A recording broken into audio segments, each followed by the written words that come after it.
Okay, I think we're recording. I'll do a separate intro and stuff so we can go into it. Okay. But I have to say again, I know we've already spoken, but thank you so much. I know I said earlier that honestly, everyone that must follow me is just like, quick, yeah, really straight away. So I really appreciate it. I know how busy you are as well. No, it's my pleasure. It's actually my pleasure. Yeah, thank you. And I have to say, obviously, you know, I probably say thank you so often, but thank you so much for your support. And I think we ended up only having 2 sessions, which I know, like you said earlier, it was actually relatively quickly that I got mine back, but I couldn't have done it without you. I needed that professional. That I don't think there was any huge amounts of knowledge that you told me that I didn't probably already know from like being a personal trainer, but having you there was just like, do you know what, if Renee says it, I've got to do it now. And it was finally feeling like I was understood by someone that knew what I was going through and that I wasn't like going crazy. And I remember I had my mum sat in on our first session, and it was having that conversation with you was like proof that I needed to be like, look, mum, like I told you my fitness is a bit nuts at the minute. So yeah, thank you so much. No, and I think it's a really valid point that you make, because maybe people who are watching this don't realize what we do, you know, and how we work. And I think, you know, we try and make it as obvious as possible, but it's very hard to explain what we do. But, you know, yes, I know a lot of people worry that they're going to need loads of sessions. Now, some people do, and it really does depend on where you're coming from and what your relationship with exercise, food, what support you have at home. Like, there's so many different parameters that make a difference. But, you know, as a brand, as a team, we don't want people to be dependent on us. Like, we want to help as many people as we can. And the whole point of our practice is always about providing you with the tools, the support that you need, so that, you know, you can become autonomous. Like, you become your own coach, your own best friend, your own support system, basically. Like, that's what we want you to become. We don't want to be, you know, telling you what to do every minute of every day, because that's not what my practice is about at all. You know, I'm not here, I'll hold your hand, but I'm not going to tell you what to do. That's not my job. And I think it's probably a really different approach to quite a lot of practitioners who maybe like that dependency. Like, I think for you, it was helping you to appreciate that the food and the exercise was the symptom of a much deeper problem, and then giving you the tools in how to go away and work on that yourself. And yes, we only had maybe a few sessions, but we spoke a bit more regularly. Like, you drop me emails and messages, and I'm completely comfortable. Like, again, I want people to realize that once you're in our system, you don't just get to see me on on a call and that's it. Like, I do support people, which is why I have to be really rigid about the number of people I can work with in one go, because it's not just who I see in the face-to-face, it's all the work I do behind it, and the emails I have to answer, the questions, the fact that we're trying to put out really good information on social media, the podcast. Like, it's a big job. And obviously now with a team, I'm now managing a bigger team, so it's a really big job. And I don't want people to think that I'm not interested in them. It's just, there's a lot of people struggling, and there's only one of me, and I am doing my best. And I always want people to have all of me, not a part of me. So I'll only take people on when I know that I can give you my 100% attention. I'm not going to just kind of be half-hearted, because there's no point in doing that at all. And that's honestly what I really felt. As soon as the first call with you, I just felt as if I was just like, wow, this woman really gets me. And I haven't had that. The doctors, I mean, you know, but for anyone that's watching, like, the doctors were telling me constantly to come back every couple of months. And then I had PCOS, then I didn't, then my hormones were fine, then my kidneys weren't. And just coming to you was just, I really felt, and it was Zoom, because it was the week before lockdown 1.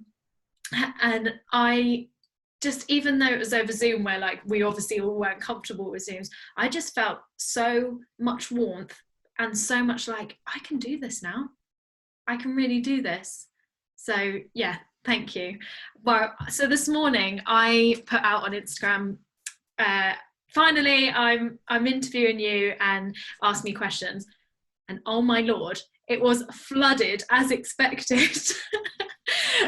So I basically went through them and tried to put, there was obviously key themes, which was all around how much should we eat, exercise, and like the psychology side of things. So I tried to pick the best and then try to merge them, because everyone was kind of asking similar things. So the first one is, this is an interesting one actually, so I didn't pick this one apart, I just left it. Is there a correlation of heart rate and recovery, and should we aim to stay below a certain number?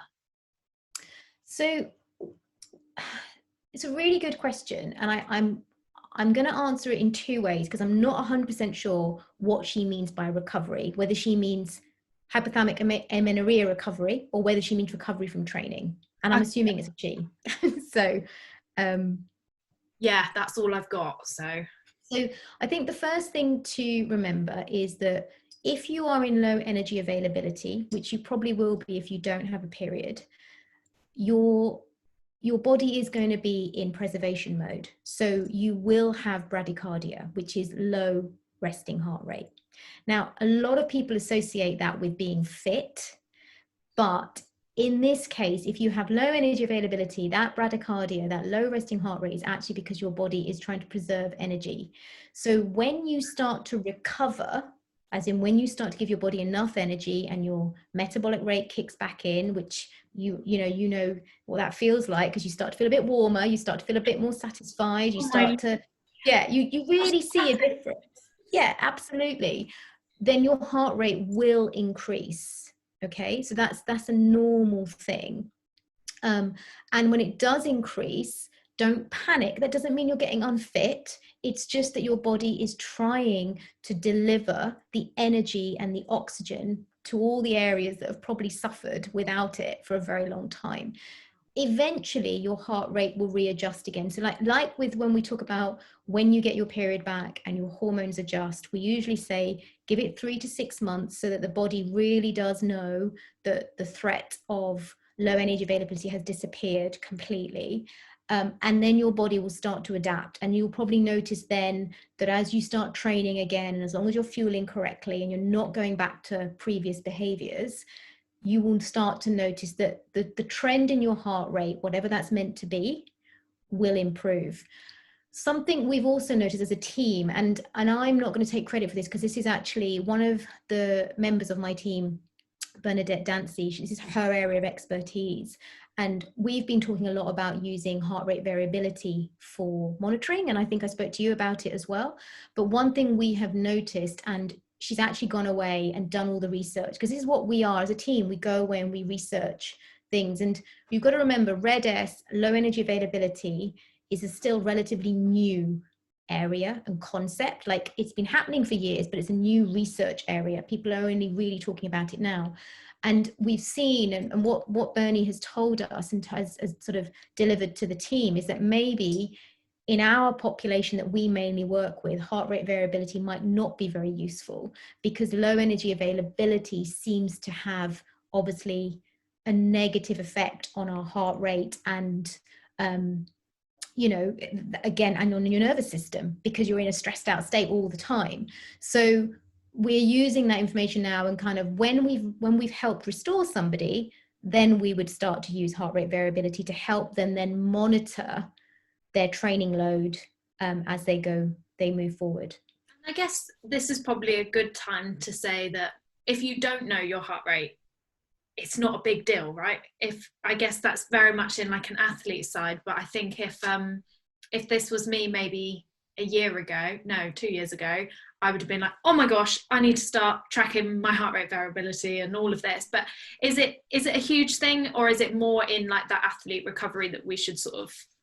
Yeah, I mean, I wouldn't be worried, but I track my heart rate variability because I'm, as most of you know, I do a lot of running, but I want to make sure that, because I get quite stressed out with work, I don't want to then add another physical stress to me if I'm already stressed. And heart rate variability helps me to stay accountable. So if I'm feeling quite tired or run down, what my heart rate variability helps me to understand is if I should proceed with training or not that day, which is why I like using it. But you have to remember, I have regular periods and I eat well, and I train with a coach, so everything is kind of monitored. What I would say is, yeah, you definitely don't need to be worried about your heart rate at all. But I would, if you're watching this and even though it's hard to accept, but that you're probably restricting and that you're doing a lot of training, maybe you've lost weight, maybe you haven't, because it's not always the way. It might be worth checking what your resting heart rate is, because if it's very low, like if it's like, in the 50s or below, that's actually quite a concern from my point of view. And it would be probably something I would suggest that you go and get some medical attention for. So just because you may think, oh, it's because I'm so fit. Yeah.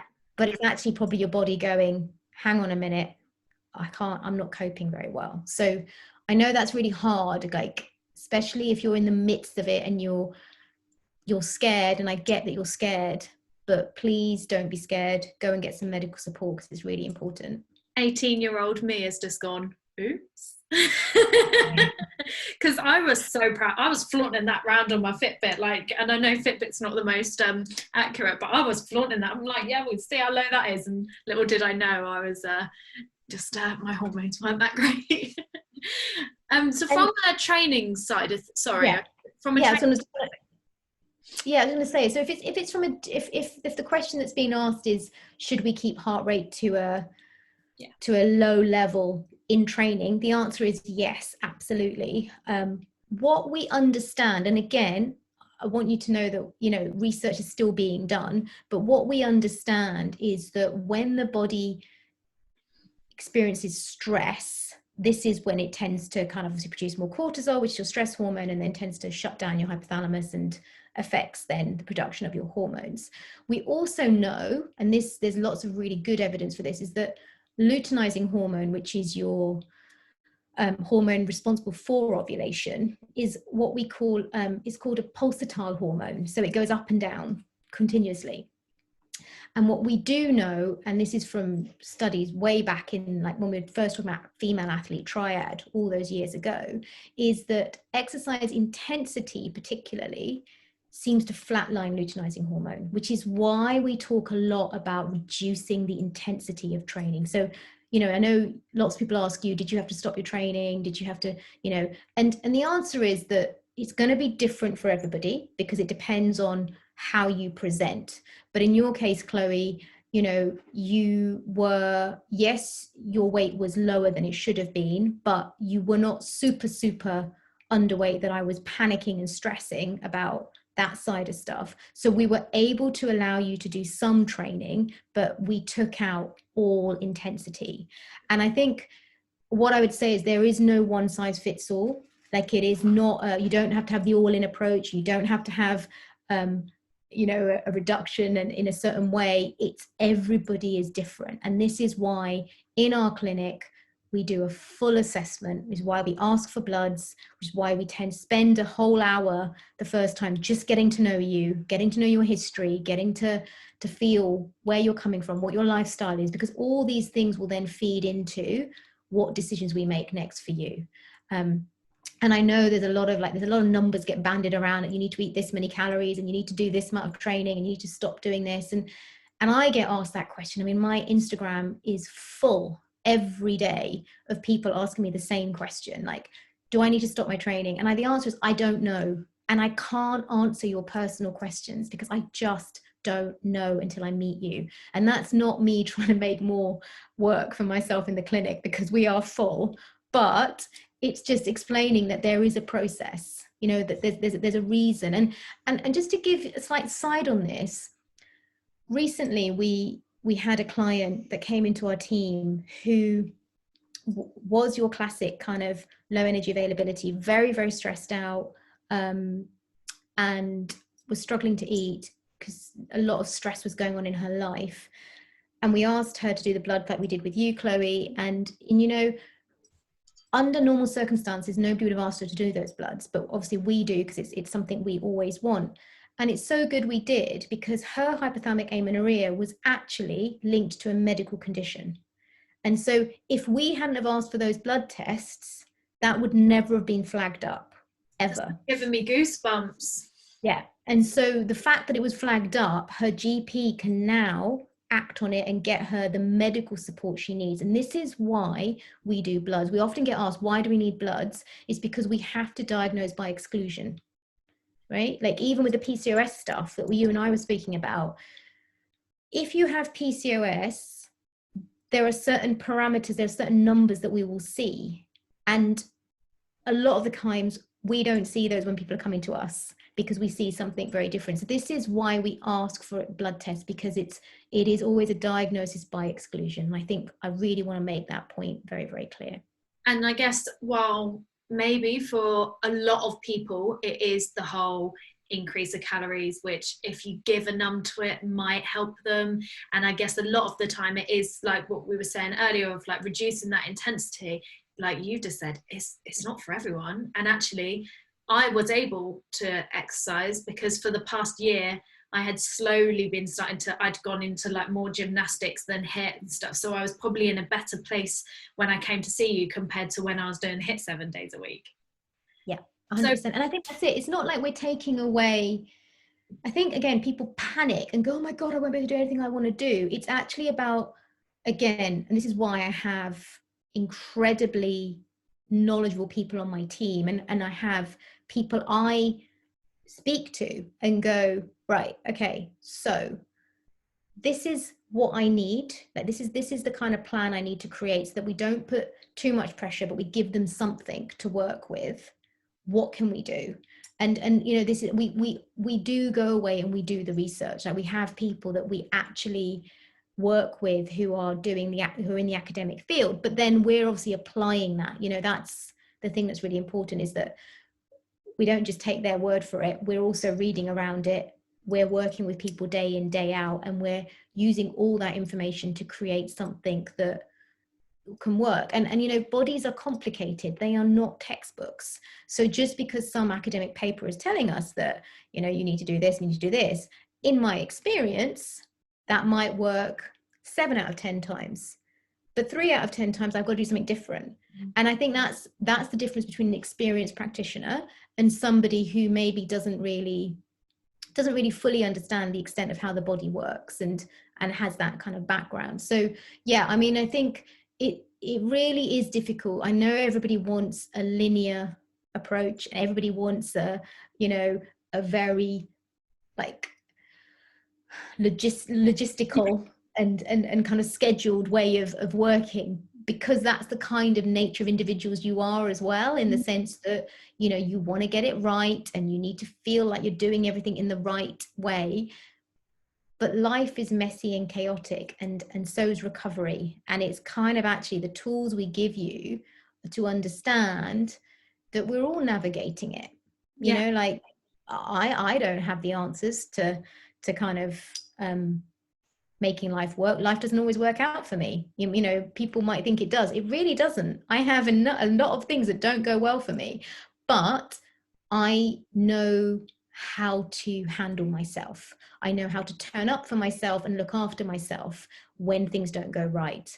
And I don't beat myself up about it. And that's kind of, I know we're going to talk about psychology, but that's kind of a lot of the issues, is that these individuals generally tend to be, you know, very driven, very perfectionist. The pursuit for, I don't know, thinness, or the pursuit for a body composition, or the pursuit for an achievement in sport is just a way of attaining worth, because their own self-worth is not great. And that's, you know, I think we can say that's because of experiences and the way you've interpreted life as you've gone through life, but also we have to throw in the fact that modern day society doesn't help us to create very good self-worth, because from a very young age we're being exposed to all these images, all these messages that you're only successful if you know, you're only going to be accepted if. And I think it's really fascinating. They did a study quite a while ago now in Southampton, and they were working with like 4-year-olds, and they were working with 4-year-olds in like what was it about other people that made them look nice, like what was it that, you know, why did they want them to be their friends? And they were really clear, it sounds awful when I say it, but they were really clear things, that children that were blonde and blue-eyed were favored over children that were dark-haired and dark-eyed, because of, again, just the way in which perhaps society sets us up to believe what is more acceptable and what is more desirable. So, you know, you've got all the stuff that you would have anyway in your normal development and normal childhood and that, but on top of that, we have this society that is conjuring up all these ideals that we all feel that we need to be working towards. And yet, you know, we're all so different. Like, you know, like we come from different genetic backgrounds, we come from different cultures. I was talking to a friend of mine this morning, and we were talking about my running actually. And he said to me, by rule, you should be really rubbish at running. And I was like, I know, because physiologically, I shouldn't be good at running because I'm Indian, and it's like that. They don't generally have the right fiber types or physiology to be good runners. I'm quite small. I don't put on muscle mass that easily, like all the things that you would associate with. And he said, but yet here you are. And I'm like, yeah, it's funny, isn't it? Like how we can, if I'd held on to that ideal that I should never be a runner, I would never have run.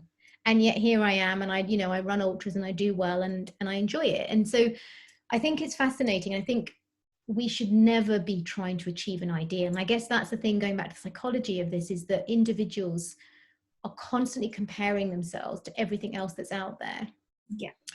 And then if you're already feeling rubbish about who you are, if you have that sense of unworthiness and you're comparing yourself, it just feeds into that validation that you're not enough and you're not good enough. And, you know, when we learn, and is what I think how we learn these days, when we learn that we should only accept ourselves conditionally, this is where the problems start. So I am only acceptable if I do well at school. I am only acceptable if I have popular friends. I am only acceptable if I look a certain way. And this is then what you take with you, and you cycle it round and round and round and round, and it becomes your limiting belief. It stops you from moving forward, because then there's this fear, but if I'm not these things, I'm going to get criticized, I'm going to get rejected, I'm going to get judged, I'm going to get, I'm not going to be good enough. And I think the art of the work we do is trying to help people to become accepting unconditionally of yourself, even the icky bits, even the bits you're not quite proud of. But you know what? It's all right, because you're human. And as a human, we make mistakes. And as a human, we sometimes do things that are just a bit silly. But it's okay, because, we're human and we're learning. So I think, like, for me, it's always getting people to realize that it doesn't matter if you fuck up. It really doesn't. But it's how you turn up for yourself. I love in that, rather than beating yourself up and going, oh my God, I should have done that. And look at this. And if I'd done it like this, it would have been better. It's actually, what can I learn from this? How do I comfort myself? And how do I move on? And that's the bit I think is really important.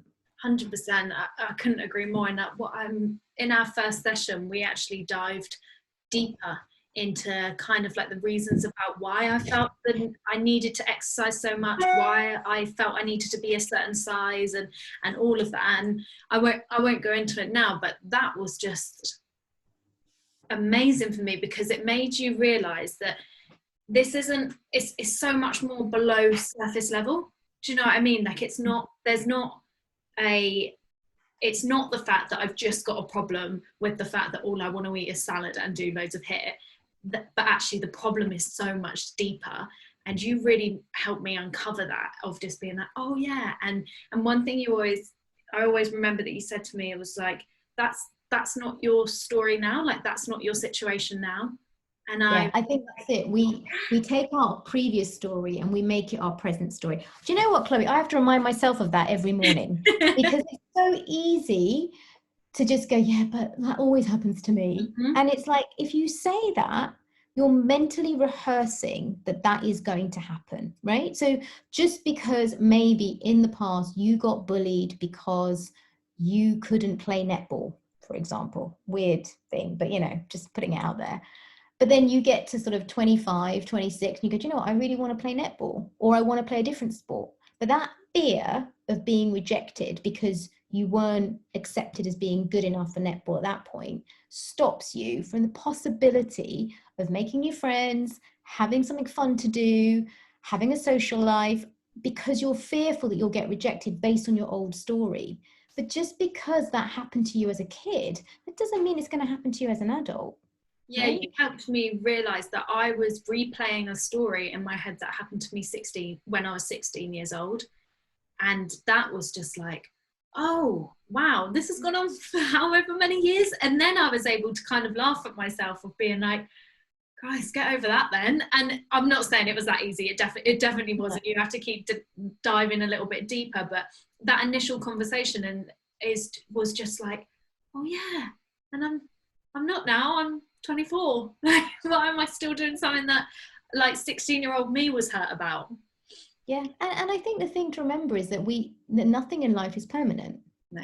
You know, and actually pain, loss, difficult relationships, they're all part and parcel of it. And again, it comes back to, if you can learn from them, then you'll move on. You know, if you can grow from it. Whereas if you sit there and regurgitate, God, you know, I don't know, he would have stayed with me if I had been like this, or maybe we'd still be together if, or whatever it might be. I'm talking about relationships here now, but you know what I mean? Like, we make these decisions, you know, like Rory, who's on my team, he always talks about the fact that his eating disorder started because although he always had this sense of not being good enough, it was the breakdown of a relationship and him not feeling good enough for her, particularly, like not being aesthetically what she felt was pleasing, that kept him in this cycle for such a long time.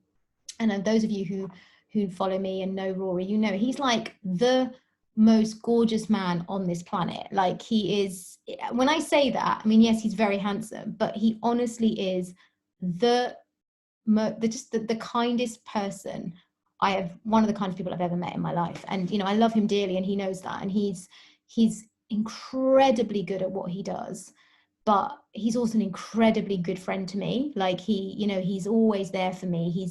He's helped me to learn how to have my own back. So I think, like, you know, it's important to realize that, but it's taken him, you know, and he'd say the same about me. He'd say, but you've helped me to realize that I don't need to be a certain way to, you know, to have a girlfriend or whatever. And I think that's it. It's you have to learn from your experiences rather than beat yourself up about them. And I think a lot of the people that are probably watching this are very much stuck in this cycle of self-sabotage, beating themselves up, letting that inner critic kind of really take over. And I think I always get frustrated because I know there are a lot of nutritionists out there, and I know I'm a dietitian. There are a lot of nutritionists out there who work in the field of eating disorders and almost sell the fact that if you follow this nutrition plan, you're going to get better, because they're treating, I always say they're treating they're kind of working on just putting another plaster on the plaster that you've already put on there, rather than working on the deep wound that is going on deep inside. And I think a lot of it's because they genuinely don't understand that this is more than food and exercise. You know, this is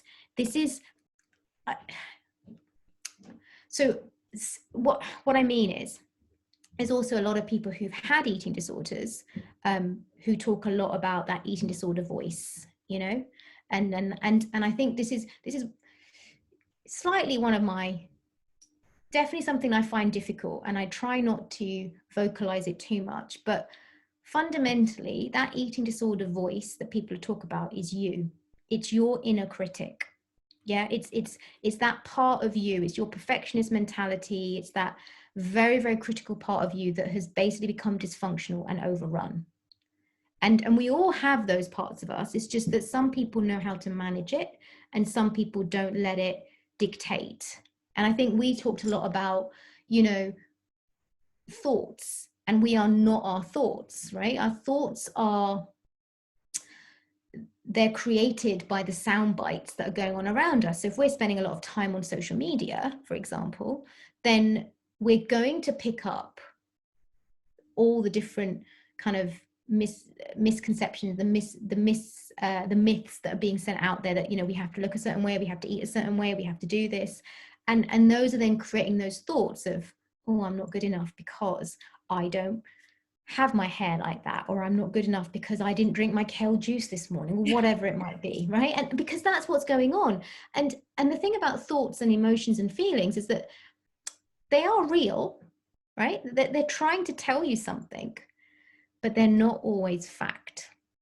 And that's the difference. So even with myself, and I don't want people to think that I've got life sus, because I really haven't, but even with myself, I do write down, what am I feeling? What am I noticing? What are my thoughts? And then I look at that and go, how much of that is fact and how much of that is based on assumption? You know, yeah. So I was just going to say, I also noticed that I'm going to do a shameless plug, but I actually developed my own journal because of this. And because I found that actually there was often a correlation to how much I'd eaten, how much I had exercised, so basically how much stress, even the sorts of food that I was eating, but also maybe how much time I'd spent on social media, what I had done that day, would be a knock-on effect to how I was feeling probably a week later. And I noticed that through just writing out my thoughts and having that in the journal that I've just done, like small little quick prompts, so it doesn't take very long, that I've gone, oh yeah, I feel really agitated today. Why is that? And then I look back and I go, you donut, you went for a massive hike and you ate an orange. Yeah. But also I think it's really important in the sense, like even right now, we are living in a very, very weird, crazy time. And I have to check myself every day because, you know, I'm human too. Like I miss my friends desperately. I miss having adventures. I miss opportunities because everything is kind of still and stuck.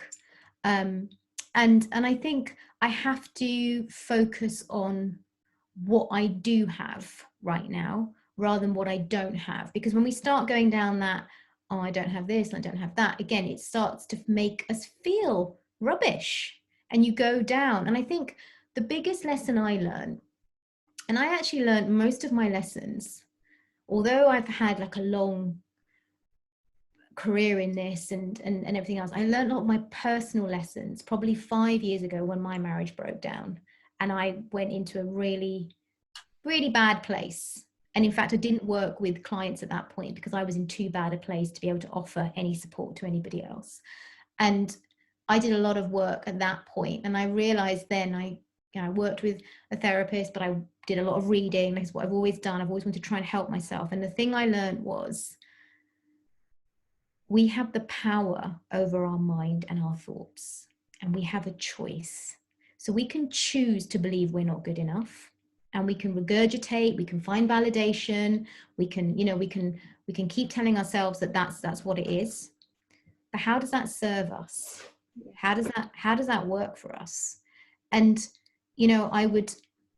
I'd often find it really uncomfortable when I'd say, no, I am good enough, because my belief system was I wasn't.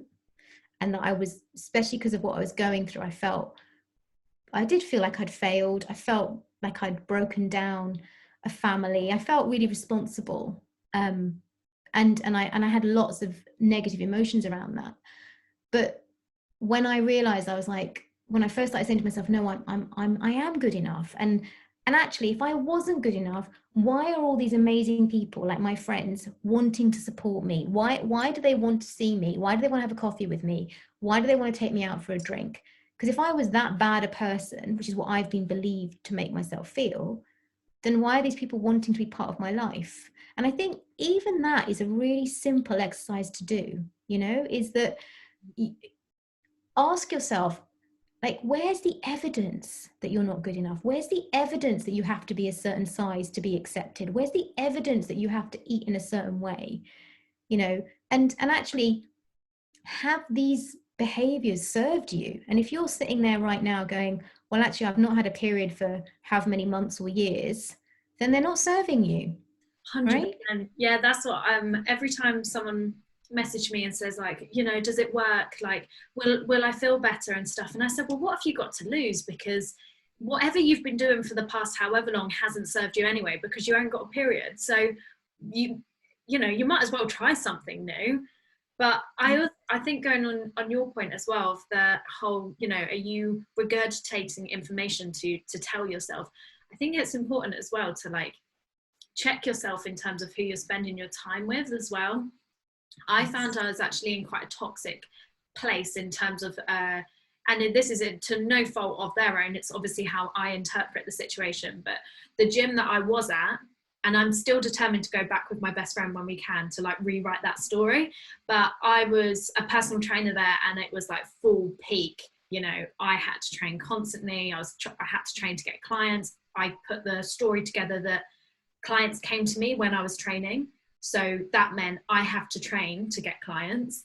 And I found that as soon as, when lockdown came and I was taken out of that situation, it was like, oh, that's all right, I can be myself. And I think checking yourself, and you will come across people that won't like the new confident you, because they're a bit like, oh, and they'll try to exert that, like, power over you to kind of push you back in your box.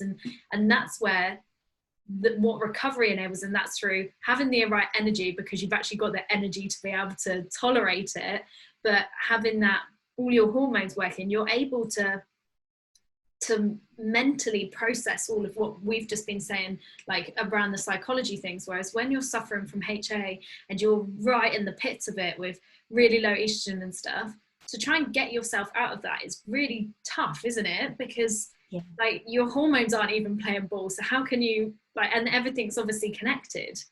And I think that's it. I think, again, people often associate estrogen with just periods, but estrogen is so important for your cognitive function, which is why a lot of people feel very low and their memory goes, and brain fog, because they haven't got enough estrogen. And the other thing that's really important is that when you have low energy availability and you have low estrogen, you are going to feel low in mood.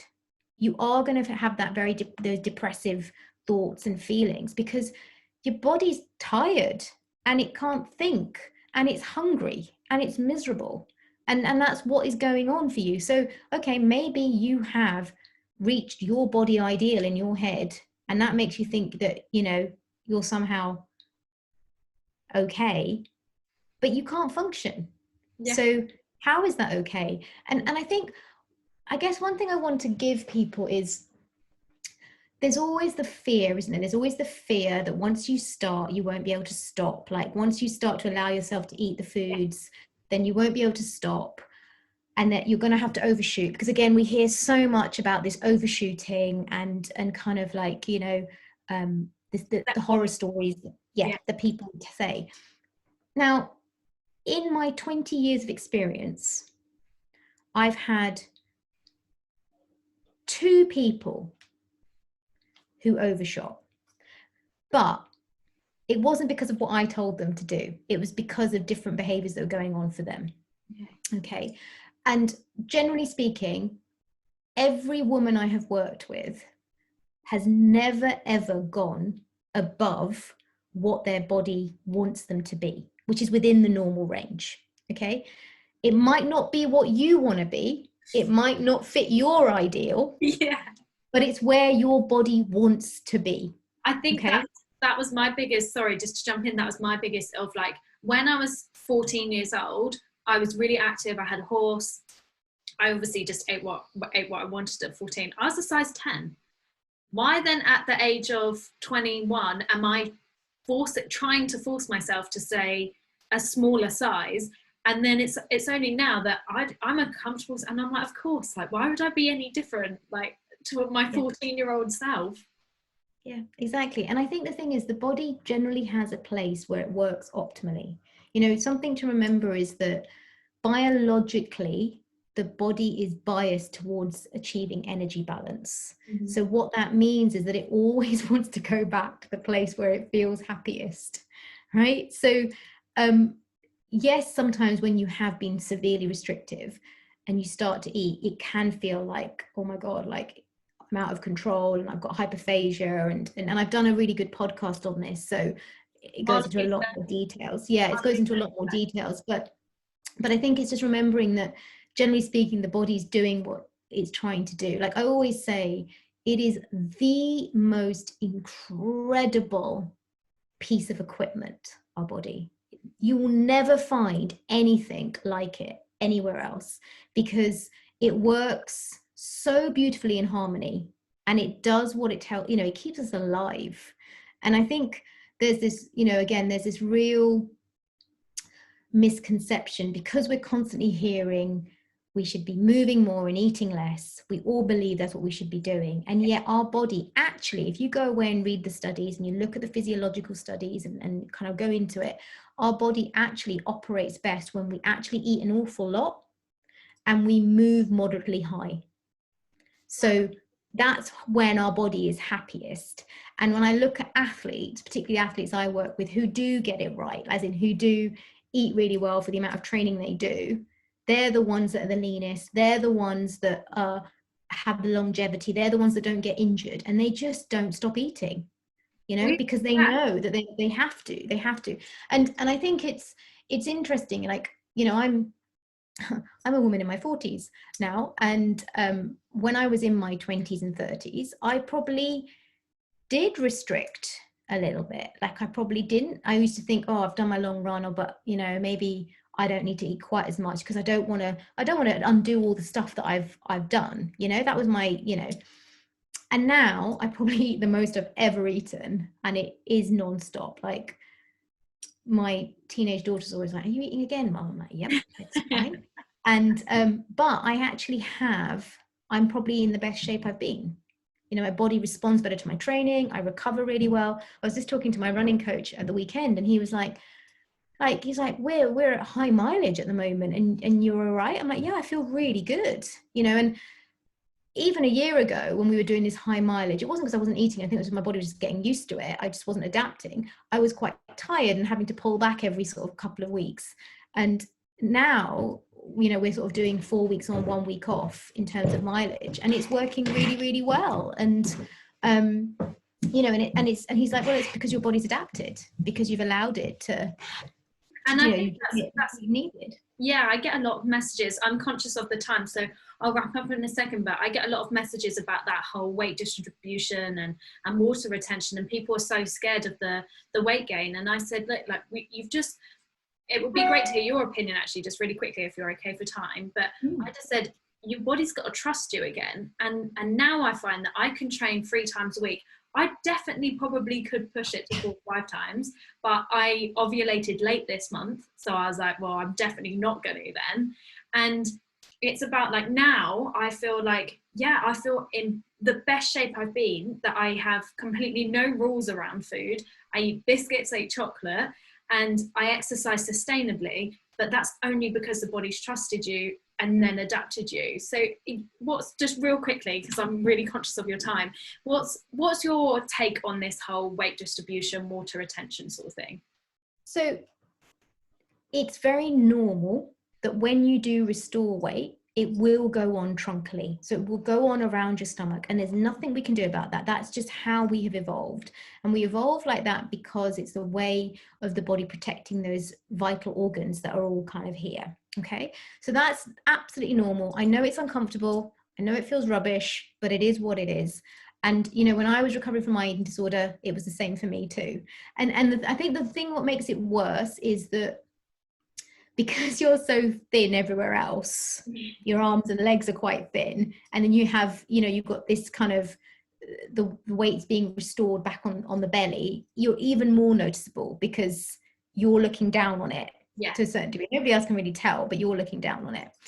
So, but what we know is that this is almost where things go wrong for people, because people don't like that. They struggle with it because it's so ingrained in them, the whole body image aspect of it, that, you know, you're only accepted because of what you look like, rather than realizing that you make an impact just being you and people like you for being you, this is where they'll pull back. And this is actually where the worst thing you can do, because that's when you start to confuse the body, you know, and you actually will slow your metabolic rate down, and you'll preserve more energy, and actually it will take a lot longer for your body to redistribute and go back to normal. Now, if we all do what you did, Chloe, which was you trusted the process, and I know you had days where you hated it, but you still trusted the process, then what happens is the body eventually, and I can't give you a time, because for some people it's 3 months, for some people it's 6 months, and for some people it's 12 months, but the body eventually, definitely within 12 months, we know the body goes, okay, the threat of low energy availability has disappeared, the threat of stress has disappeared,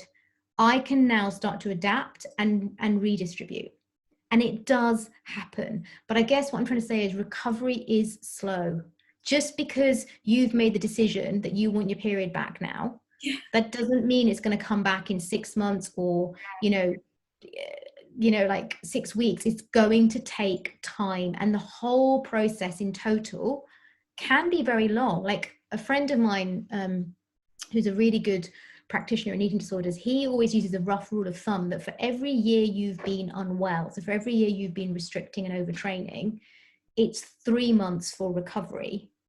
And that's if recovery is linear, right? And recovery isn't linear, because we go backwards and forwards and backwards and forwards. So I think like the average, I mean, they say from an eating disorder point of view, the average time frame for full recovery, like when you feel absolutely free, is 6 years. And that's if you do have the right support, I think, to understand what it means to be free. It's not just about being able to eat functionally and kind of still stay within your control. It's actually about being spontaneous. It's actually when food doesn't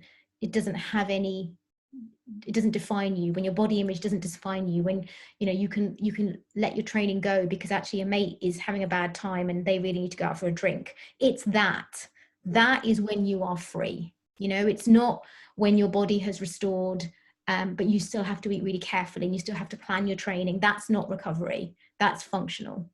Yeah, and I would still say that as much as I would say 60% of the time I'm there, in the sense like I could easily skip a training session and it doesn't bother me. If someone offers me a biscuit, I'm 100% going to say yeah. But I would still say, so it's only been just coming up to a year that we first originally worked together. I still have, and this is what I always want to get my point across of, like, just because I now have irregular periods, they're definitely not regular yet, but just because I now have a cycle, it doesn't mean that the journey ends and that's it, you're done. It's actually, and I get quite excited about it because I always picture it like peeling off an onion. And some days you peel a layer off and you're like, oh God, I thought I dealt with that, but no, I haven't. And it is painful, but I do think it does get easier. And that's why I always point people back to you and your team, because I just think you're there with the knowledge and with the expertise to help make a really shit journey relatively easier. So yeah, thank you. And I think also nobody is ever finished, right? As humans, we're always evolving. I'm learning stuff about myself all the time. Like I said, I'm in my 40s and I'm still learning. I'm still working it all out. And I think the key thing is having the awareness. Why do you have the behaviors you have? Where are they coming from?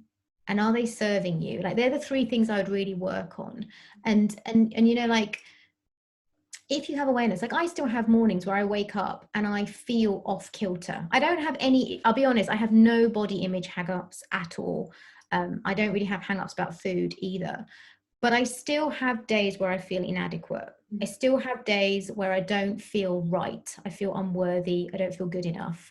And you might also be going, but why? But I do, because I'm human. And that's been my narrative for a very long time. So I still have days where I wake up and I feel uncomfortable, and I have to go and do the work. I have to sit down and go, okay, what is going on for me? What is this about? And sometimes it's an anxiety because I've read something or I've read a comment somebody's made about me. Sometimes it's a sense of inadequacy because I've been on social media too much and I've seen lots of people doing really cool things, and I'm like, why aren't I doing cool things? You know, like it's sometimes it's because I've had a really, really difficult time with my teenagers, and it makes me feel like an inadequate mother. Like, you know, I think it's always realizing that, you know, if you're somebody that tends to beat yourself up and has that self-critical part of you, which I will always have, that doesn't mean it disappears when you get better. It just means you learn to understand it and tame it and manage it. And I think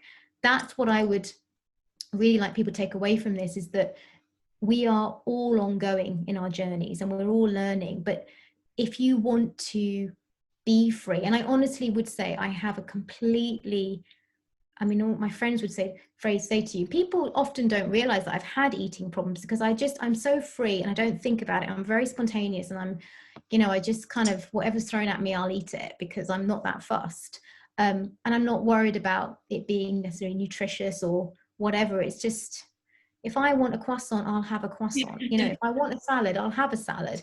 But if I want to eat a bar of Tony's, then I will. You know, it's like, it is just how it is. But I have complete trust in my body that I know it regulates and works for me, because I guess I went through the process. And I guess that's it. It's like realizing that the physical bit is just one element, but actually getting to know yourself, understanding those deep rooted thoughts and narratives that have kept you there, and then learning to unpick those. That's when you really start to make, you know, move forward. Yeah, Renee, thank you so much. This has been amazing. I'm sure everyone's going to absolutely love it. We definitely dived deep there, and I think that's often, like, I think we kind of touched on it earlier about the whole, everyone's so caught up on how much training and how much exercise and how much we should be eating, but actually it's all about what goes in here. So I know you've obviously got the Train Brave podcast and your R_McGregor on Instagram. Where else can people find you and work with your team? So if you go to our website, which is reneemcgregor.com, there's all sorts of information on there. We are in the process of updating it, so it's working and everything. But if you're not sure about anything, please just press contact. My team is amazing. I have a very, very good admin team. They will always respond to you, and if they don't know the answer, they'll ask me and then I'll respond to you. So yeah, if you've got any questions about the process that you don't understand how it works, then we've tried to make it as clear as we can, but sometimes you can't cover everything. But yeah, there's a lot of information. There's some really good blogs on there as well. Also the Train Brave Instagram page as well. Keep an eye out for that. We've been updating that as well recently, so there's lots of good stuff coming out of there. And yeah, I think that's pretty much us, and obviously all the individual members of the team have their own Instagram accounts, but generally speaking, they like to kind of work under the Team RM umbrella. So you can find all the information on the website. Perfect, thank you so much. And if anyone's watching and they're wondering whether to go and work with Renee and her team from someone that has been there, please do it for your own sake. Just quickly, if you are and you've made it all the way to the end, thank you, and please like and subscribe and consider sharing it to a friend, because you never know who might need it. Cool. Right, I'm just going to stop.